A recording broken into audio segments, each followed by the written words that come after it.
Okay, we're gonna do the first part of what is basically being put together as an all-inclusive, comprehensive sales course that we're packaging each of these lessons into individual modules for said sales course. Kind of like, Dan Locke University, where you would pay like 20 grand and get the thing, whatever. But you're an LGFG, so I'll give it to you straight with all the big secrets that all the top producers know. One of the more challenging aspects of putting together a sales course, the question would be like, where do you start? Where do you start? And I thought a lot about, where to start. And I came to the conclusion that is not the first time this conclusion's been come to, because I believe that most of the best sales training is always going to start with one thing, and that's attitude. That's attitude, and it's a more difficult concept than it sounds. Because, my favorite thing I always like to say is like, everybody's like, I have such a good attitude. It's amazing. I've got a best attitude. It's very difficult to check your own attitude.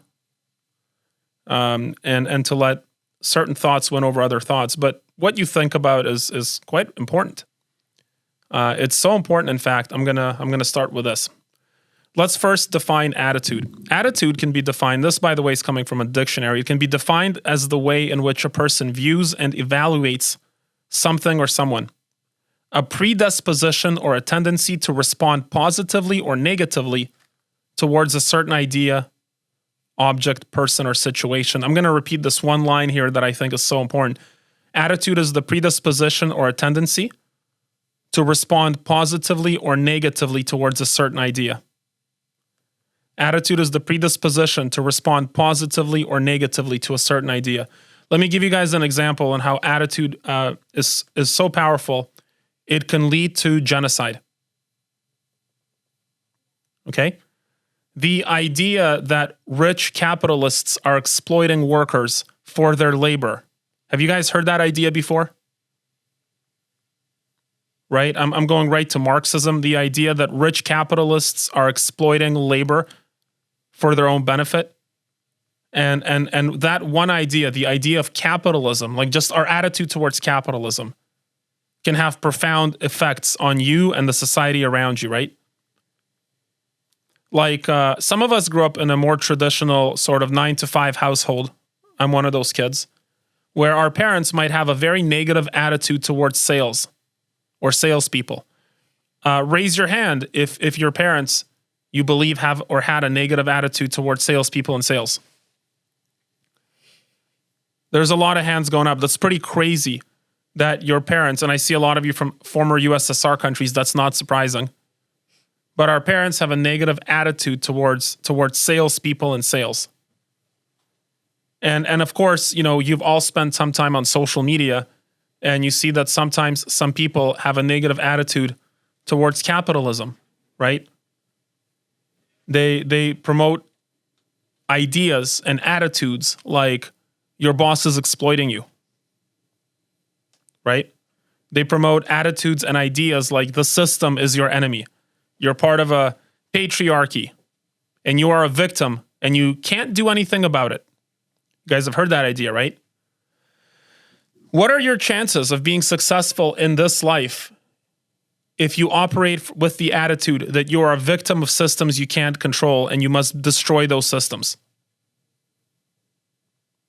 Can you imagine living life with that attitude? So attitude is not nothing, is it? Attitude is the predisposition you have towards feeling positively or negatively towards something. And that predisposition can determine your success, and it can determine who lives or dies, as it has done repeatedly throughout history. The predisposition of how you think about something means everything.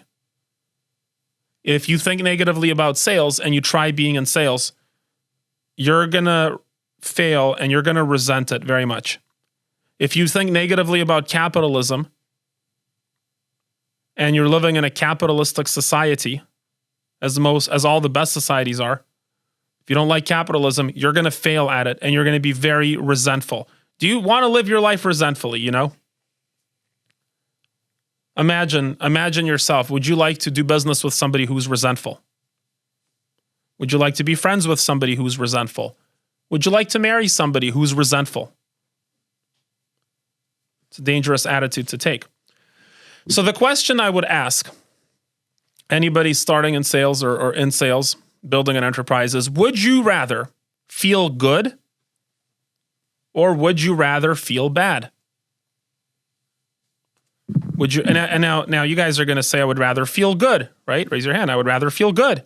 I like feeling good because feeling good is better than feeling bad. But there's a little bit of a twist to this. Here it is. People are wired to do more of what makes them feel good, regardless if the thing you're doing is good or bad for you. Now, you all agree that you want to feel good instead of feeling bad, right? Feel good is better than feel bad. Eating ice cream all day, as I may have done this weekend, I don't know. Eating ice cream all day feels good. If you were to ask a heroin addict why they did and do heroin, they will say because it feels good. And yet, we would rather feel good than feel bad. And we're wired. We are wired to making us feel good, whether that thing is good or bad. So we have to question what it means to feel good and what it means to feel bad. It comes back to eating calories. This is the evolutionary reason for it. Calories were traditionally very hard to come by. It was very difficult to get calories. So our body rewarded us with excellent feelings for consuming calories, like sweets and fruits, because it was very hard to obtain those things for hundreds of thousands of years throughout our evolution. Today, it's quite easy to consume calories, as you guys know, and they're also readily available. So we're hardwired to feel good for things that have a negative return for us. You understand that, right? You're hardwired to seek pleasure when pleasure is so readily available. It wasn't like that before. Accessing sexual gratification was traditionally hard to come by. Social validation was hard to come by. And when things in nature are hard to come by, when those things become easy to access, people start to decline through consumption because we're not good at controlling our intake of those things that make us feel good. Is that true? We're wired to feel good, and we're wired to do things that make us feel good, and those things might not be so good for us. Social media comes to mind. We're wired to seek social validation because it raises our status in a tribe, but when you're not even in a tribe, physically speaking, and then we see young boys and girls become addicted to social media for social validation, which has profound negative repercussions on their health and their mental health. We can all think of examples of things that feel good to consume, but lead to bad outcomes, can't we? We're now battling against our own nature, a pre-wired positive response feeling to things that are so abundant that their added marginal consumption destroys us. Marketers, and by marketers, I mean both individual people who seek to pursue their own personal goals and organizations, meaning private companies and governments who pursue their own interests, exploit our weakness towards consuming that which feels good and end up exploiting our own human nature to capitalize on their goals. What this means is those of us who are naive, we fall prey to our own desires. And those desires then become exploited against us because we are given things that feel good by those who exploit us. Does that make sense? We are given things that feel good for those who exploit us. So the question I ask again is, do you want to feel good or do you want to feel bad? And the answer is really choose wisely. It's not such a simple question anymore, is it? Do what feels good is the worst advice ever uttered. Do you know somebody, or you can think of somebody, who constantly chooses to do what feels good, ignoring all other principles, commitments, and social contracts? Do you know people like that? Do you trust people like that? Do you trust people that make a decision to seek their own pleasure over their principles, commitments, and socially constructive actions versus socially destructive actions? Do you want to be the type of person who breaks your own principles and commitments that you've made with yourself to do what feels good? Do you want to be that kind of person? Would you be trusted if you were a person whose principles and commitments only mattered as long as they felt good? Do you want to do business with somebody whose principles and commitments only matter when they feel like it? Do you want to marry someone whose principles and commitments only matter when they feel like it? Once again, attitude can be defined as a predisposition or a tendency to respond positively or negatively towards a certain idea, object, person, or situation. What you respond positively or negatively to is what your attitude is. Attitude is simply what you respond positively or negatively to. I might ask you, how do you respond about floating? And you might say, my predisposition is to not feel good about it. It's going to be a difficult action to undertake. So you have a choice to make. You feel bad about it and you do it anyways, or you condition yourself to feel good about it. Or you don't do that which doesn't feel good. And then you have a bigger problem, don't you? If you only do things that feel good, you're going to have a tough life. What if you had a choice? Would you like to condition yourself to respond positively or negatively to something? Would you rather respond positively to obtaining your goals, or would you rather respond negatively to obtaining your goals? How would you like to respond to obtaining your goals, positively or negatively? Hopefully, you want to respond positively to obtaining your goals, correct? You want to respond positively to obtaining your goals. Then you have to teach yourself, we'll cover how, you have to teach yourself to respond positively to those actions that lead you to obtaining your goals. Because obtaining your goals requires actions, does it not? Unless you're me. You just apply for the CEO job and you do nothing and everyone just works for you, right? That's the shortcut. I just want to be a CEO now and do nothing because that's how that works. I'm by the way, I'm being facetious and exploiting the attitude of actual communists who are like, oh, successful rich people exploit others. It's like, yeah, live with that thought in your head for a couple of years and see what happens. Try being resentful towards successful people and become successful yourself. Good luck. We'll talk about that in a second. You'd like to respond positively to the idea. Well, would you like to respond positively to the idea of wasting your life? Or would you like to respond negatively to the idea of wasting your life? I'd like to respond negatively to the idea of wasting my life, which means that I have to turn down some things that make me feel good in the moment. Because there's no surer way to waste your life than to be a slave to your desire for pleasure. No surer way to waste your life. So how would you like to condition yourself so that you maximize your outcomes?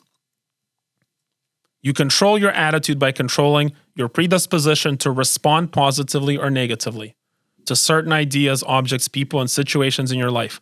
That's what it means to control your attitude. It means you condition yourself to respond positively or negatively to the things around you. And if there are things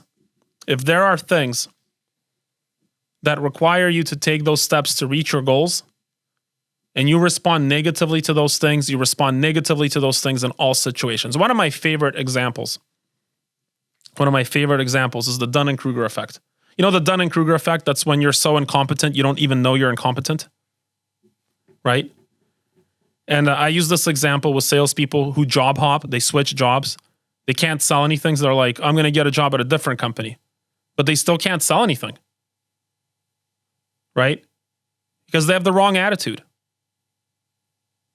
They have the wrong attitude. It's like me, Dimitry. I'm terrible at, let's say, basketball. I don't particularly enjoy it either. Just whatever. But putting on a Michael Jordan jersey does not make me Michael Jordan. I'm still the same terrible basketball player wearing a Michael Jordan jersey. as I am wearing any other jersey. Is that true? And so the attitude that sometimes people have is not me. I'm not the reason people are rejecting me. It's the product. It's the market. It's them. Okay, sell a different product. Well, they still think you're dumb? Interesting. So your attitude towards your towards your sphere of self-control, your sphere of influence and your sphere of control, your attitude towards that makes a determination. Most people, most of the time, have conditioned themselves to feel good by expressing negativity about their circumstances, themselves, or the world around them at large. Most people feel good because they condition themselves to glorify failures in their own life or the failures of others in order to create positive emotions in themselves. Think about that for a minute. Do you guys notice how many people feel good just by complaining about on social media? I use this example a lot on your Facebook right now. There's some girl, she's like, I'm moving to a new city because all the guys in this city suck. My ex-boyfriend's a total jerk. Right? You guys know what I'm talking about. People feel good by expressing their own failures or the failures of others. And by doing so, they condition themselves to feel good because of negative outcomes. And if you condition yourself to feel good about negative outcomes, guess what you're going to get more of? Negative outcomes, because you're conditioning yourself. You're conditioning yourself to capitalize on negative outcomes. Because these positive emotions are the direct result of negative outcomes for themselves or others, these folks are negativity magnets and negativity emitters. They have conditioned themselves to be happy around failure, and they are emitting that same on you. Think about gossip or sharing negative news. Do you know people who are a little bit happy sharing the failure of others? Aren't the news you see on TV a beacon for negativity? Social media can create an echo chamber for being a beacon for negativity. You become a negativity receptor and a negativity emitter just by being around the wrong people. Conditioning yourself to feel good about negativity is a cheap trick that sacrifices what you want most for what you want right now. And we must condition ourselves otherwise. To truly feel good, you have to learn to condition yourself to feel good about yourself rather than to experience a good feeling built on negativity.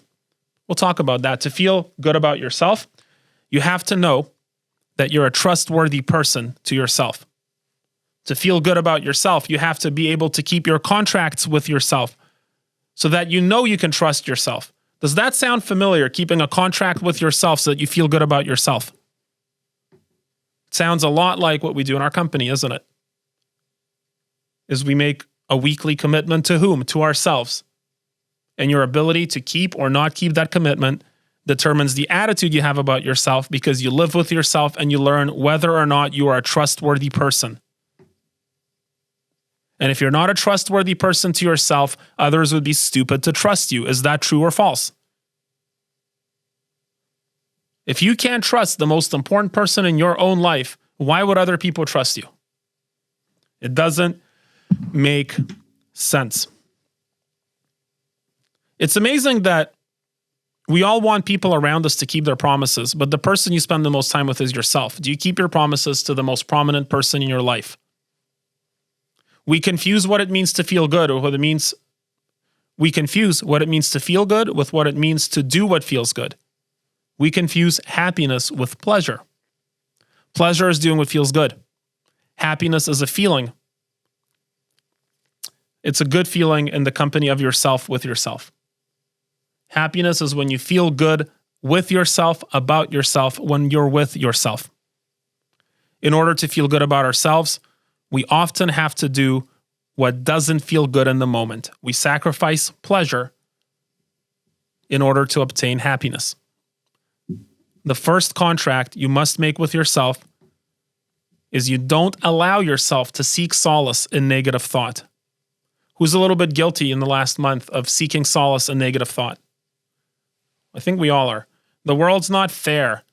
I'm being exploited. The patriarchy is all over. Whatever. It's very easy to give in to the feeling of feeling good around negativity. And in all cases, when you feel good with the idea of a negative thought, you are the problem. And you just don't know how dangerous it is to allow that thought to creep in. A negative attitude is so much more than a meaningless moment. Your attitude will determine your outcomes, what you attract. Here's a quote from Peace Pilgrim. Look her up. If you knew how powerful your thoughts are, you would never think a negative thought. Haven't you ever experienced bad feelings or bad thoughts throughout a day? And then to perpetuate the negative things that happen to you throughout the day, and that leads to perpetuate negative things. You feel bad, things aren't going your way, and then more negativity just piles up on you the entire day. Negative thoughts and negative feelings attract negativity. People don't like you as much when you espouse negative thoughts and negative feelings, no matter how much you take joy in those negative thoughts and feelings. Henry Ford said, whether you think you can or you can't, you're right. Your attitude will control what you attract and what you create. Your attitude will control you. You must therefore learn to control your attitude. We're all dumb enough to believe what we tell ourselves, but we can be smart enough to control what we tell ourselves. It's easy to hear this message and get momentarily inspired to be better. And this feeling might even last a day or a week, but the voice of mediocrity will never disappear forever. Months, years, and decades after this, you're going to hear these negative thoughts and these negative words. And you'll need to control which thoughts you allow to enter your mind and which thoughts you'll entertain. Otherwise, if you don't control them, those thoughts will always lead to undesired outcomes. But the question then comes, how do you control your attitude? And the answer is, it's kind of like bathing. You have to do it every day. Looking at some of you, you have to do it every day. The natural state of your body is to stink when it's being used. And your mind follows the same principle.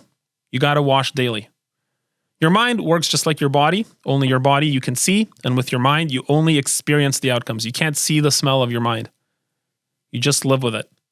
You need to bathe your attitude daily, and for some of us, we need to bathe our attitude several times a day so that our minds don't stink us up for the whole day. And I'm going to lay out the key considerations. There are 5 key considerations to controlling your attitude. Now, I'm going to note that for those of you live on this call, we have 3 minutes left on this call, and the call will cut off. If that's the case, the rest of this will be posted in the video that you can watch. Fair enough? Because there are 5 foundational principles to controlling your attitude. Here we go. Marcus Aurelius. You guys know Marcus Aurelius is the gladiator. I have a son named after him. So does Jason, by the way, our president. Marcus Aurelius said that, do not indulge of dreams of having what you have not. Reckon up the chief of the blessings you possess, and then thankfully remember how you would crave for them if they were not yours. Cicero said, gratitude is not only the greatest of virtues, but the parent of all others. The first way to bathe your mind every day is through gratitude. Are you actively scheduling time and following through with on gratitude?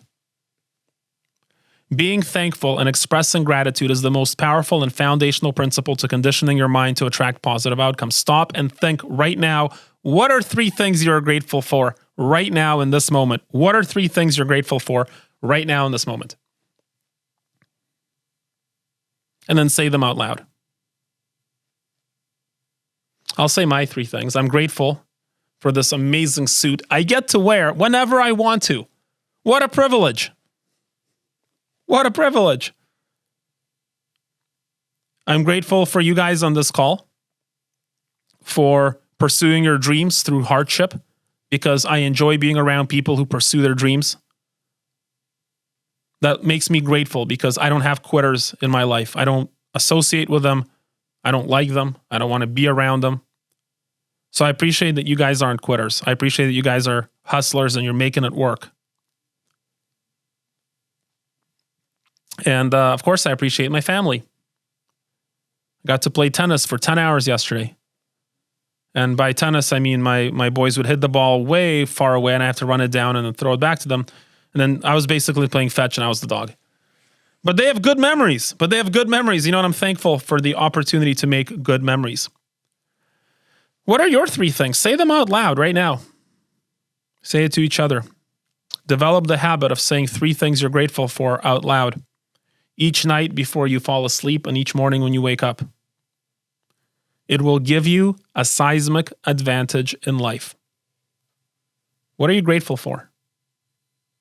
Right now, what are you grateful for?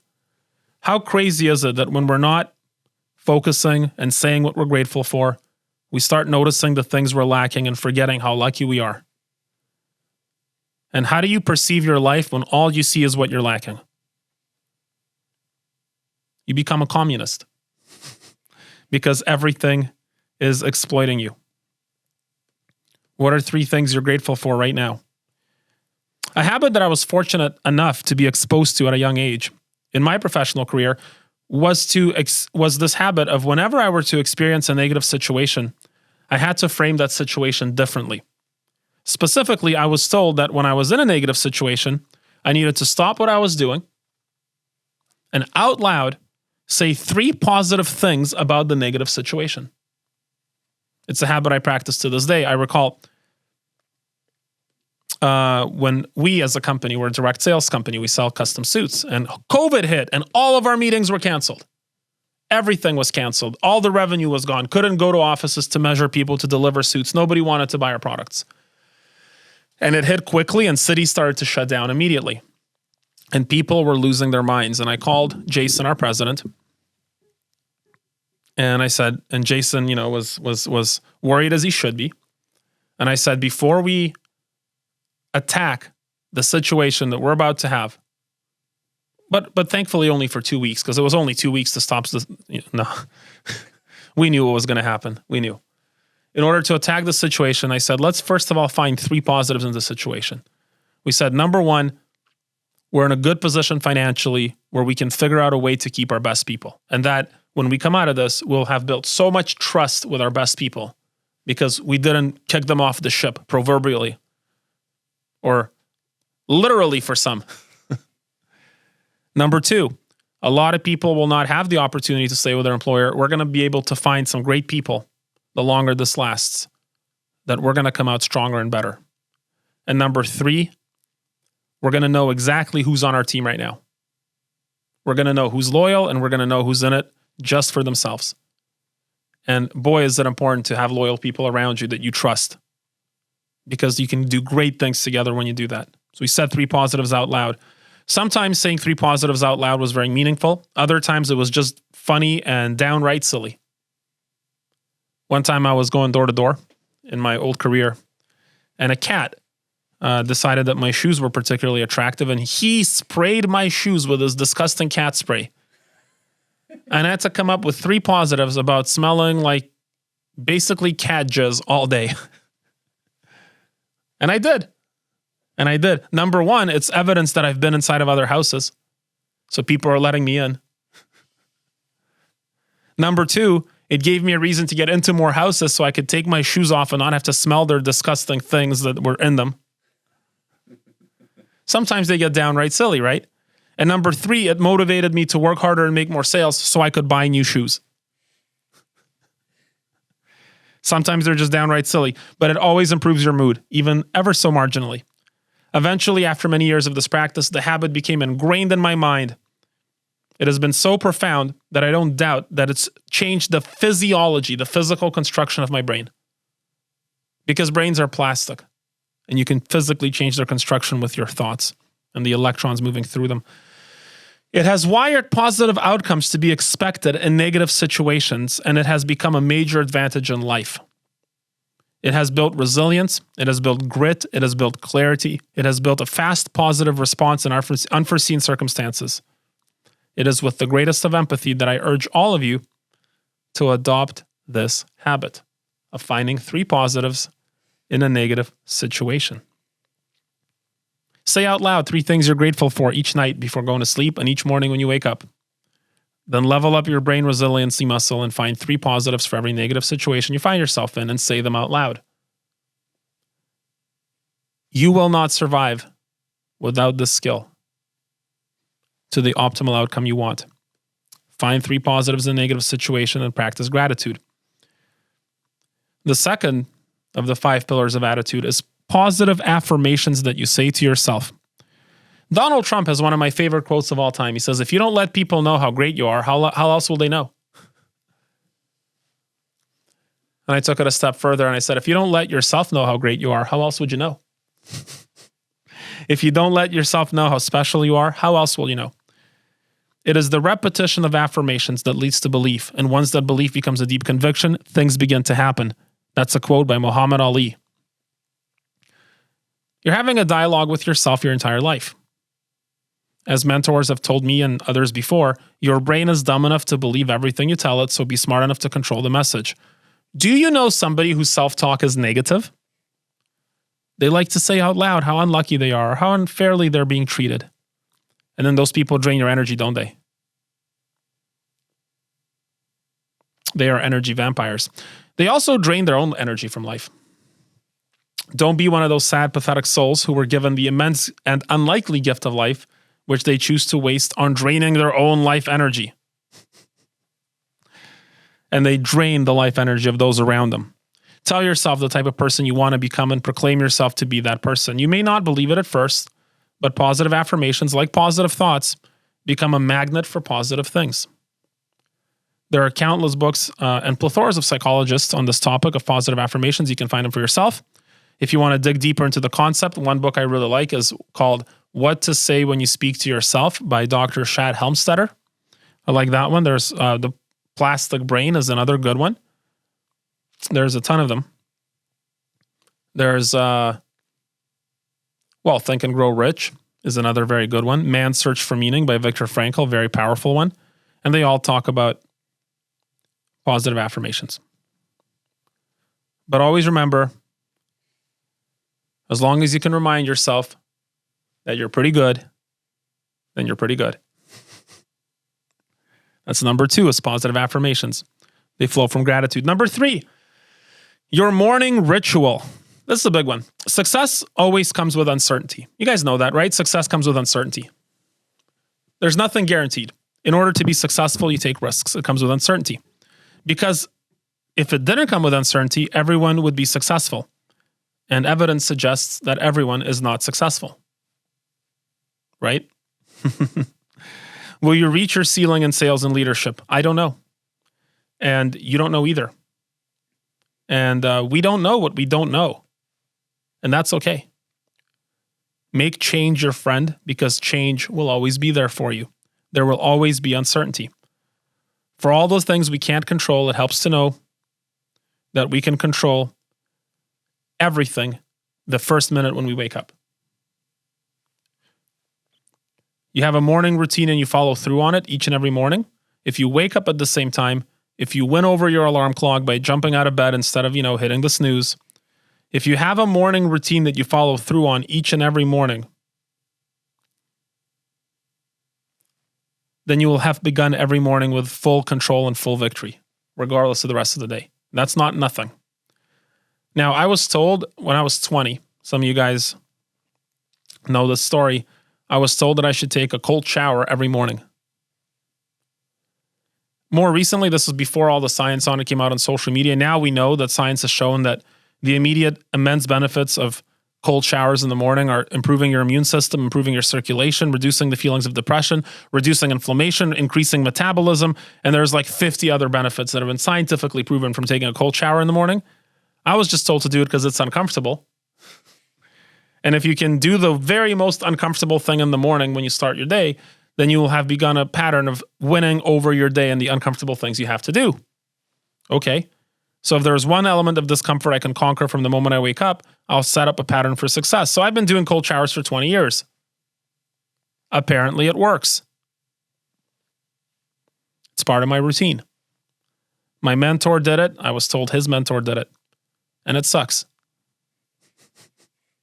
It's also my advantage every morning that I've conquered the most uncomfortable feeling I can conquer, and I come out of my house already a champion. That's an unfair advantage. Going to bed at the same time each day and waking up at the same time each day controls your circadian rhythms. There are significant and incredible documented benefits in scientific literature to having a set routine that is always the same every morning. Are you proud of your morning routine? Starting every day with victories that reaffirm your trustworthiness to yourself is a domain of yourself you must master. You can keep a promise to yourself the moment you wake up. That's pretty powerful. Number 3, the people you associate yourself with.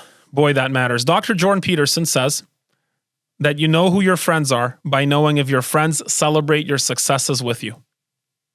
Are you surrounded with people who celebrate your success? If you are surrounded with people who celebrate your success, you are already ahead of 95% of people on earth. To be surrounded with people who truly want your success is a blessing.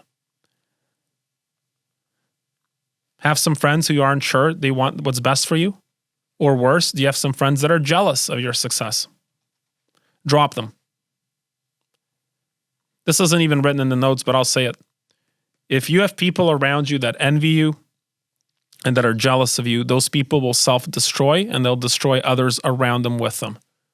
I've only experienced this once or twice in my life. I'm not prone to feeling jealousy. I tend to see people who are better than me at things and show them massive respect because I use that information they share to get better myself. But I've seen it once or twice when somebody gets jealous of somebody else, and there's no positive outcome to jealousy at all. It is the most destructive, disgusting, deceptive, insidious thing I've ever seen. Because when you're jealous of somebody's success, you become resentful of success. And when you become resentful of success, you can't be successful. You attract more and more negativity, and it just eats you out from the inside out. If you have people around you that are jealous or envy you, run. If you're blessed, you have people in your life who celebrate your success. And if you're truly blessed, you have people in your life that truly make your life better. Just their entering your life improves your life. Have you guys ever had people around you when they enter your life, they just improve your life? That's an amazing blessing. And these are usually people that hold you to a higher standard. These are not people that tell you to celebrate your pleasures. These are people that hold you to a higher standard. Those are the people that change your life. They challenge you to be a better version of yourself. And they got your back. These are people you could trust with your life. Whatever your current situation is, you should strive to be around people who help you grow. Number 5. Did we go to 5? Let's see that real quick. Gratitude, positive affirmations, morning ritual, people you surround yourself with. And number 5, the stimuli in your environment. I say this sitting on a golden throne, surrounded with golden thrones. I sit here doing it in one of my favorite suits, wearing one of my favorite watches, while my desk is covered with pictures of my family. The stimuli in your environment. Your subconscious mind absorbs everything around you. What do you place around you? Is your physical environment a testament to the things that give you positive emotions? More specifically, you don't have to engage with the things in your physical environment. The sheer fact that they're in your vicinity will absorb them into your subconscious mind. Do you have positive quotes and other positive visual reinforcement in your environment? Or are you taking what your subconscious mind does and absorb it for granted? If we have some cameras, we can see we have some of our clients, our favorite victory stories: Alice Cooper, Eddie Hall, Jordan Peterson, Zuby, Kevin Sorbo, Dan Locke. We have many more coming. And we're in a room with golden thrones. This room is really a celebration of hard work. It's a celebration of sacrifice of pleasure for the obtainment of happiness. It is, every time I walk by this room, I do feel a little better. I hope you guys do too, but I always feel a little better. I feel like we're doing something good. So attitude isn't something you can control in a day or a month or a year. Attitude's a lifelong journey. These are just 5 things: gratitude, positive affirmations to yourself, your morning ritual, and people around you, whom you surround yourself with, and the stimulating physical environment. These are just 5 things that will give you a solid foundation each day.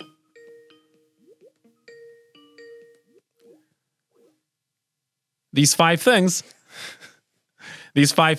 are probably enough to get you 95% of the way there if you truly mindfully practice them every day. And as Zig Ziglar says, it is your attitude, not your aptitude, that will determine your altitude. Lesson 1 complete.